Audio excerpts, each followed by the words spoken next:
एका 100 विद्यार्थ्यांच्या वर्गातील 40 विद्यार्थी गणितात उत्तीर्ण झाले, 60 विद्यार्थी इंग्रजीत उत्तीर्ण झाले, 8 विद्यार्थी गणित व इंग्रजी या दोन्ही विषयात अनुत्तीर्ण झाले, तर किती विद्यार्थी दोन्ही विषयात उत्तीर्ण झाले? चला आपण पकडूया की हे 100 विद्यार्थी आहेत टोटल, ठीक आहे. त्याच्यातले ह्या वर्तुळातले जे विद्यार्थी आहेत ना ते गणितात उत्तीर्ण झालेत, हे झाले 40. नंतर ते बोलत आहे की 60 विद्यार्थी इंग्रजीत उत्तीर्ण झाले.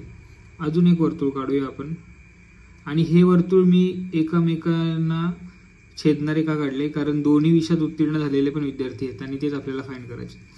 आता याच्यामध्ये 60 विद्यार्थी पकडूया, हे झाले गणिताचे आणि हे झाले इंग्रजीचे, आणि हे आपल्याला फाइंड करायचे की हे मधले विद्यार्थी किती आहेत. तर बघा अजून ते पुढे जाऊन म्हणताय की 8 विद्यार्थी गणित दोन्ही विषयात अनुत्तीर्ण झाले, म्हणजे हे जे बाहेरचे राहिले ना हे 8 ते पकडा तुम्ही की ते दोन्ही विषयात अनुत्तीर्ण झालेले विद्यार्थी आहेत.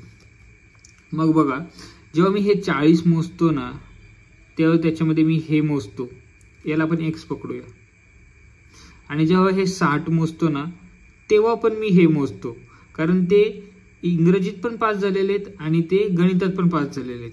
पण मला एकदाच मोजायचे आहेत ना, दोनदा मोजून चालणार नाही.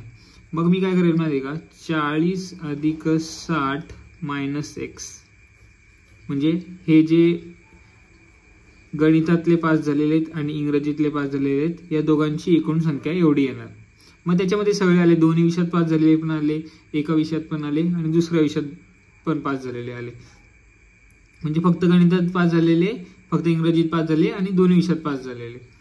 आणि याच्यामध्ये हे 8 जे अनुत्तीर्ण झाले ते आपण ऍड केले तर मला 100 टोटल यायला पाहिजे. आता बघूया आपण, बघा 40 आणि 60 किती झाले, 100, आणि हे 100 म्हणजे हे कॅन्सल, म्हणजे -x + 8 = 0. आता याला मी असं पण लिहू शकतो ना, हा x तिकडे गेला, 8 = x, म्हणजेच x = 8. म्हणजे आपलं उत्तर येणार पर्याय क्रमांक 3 8.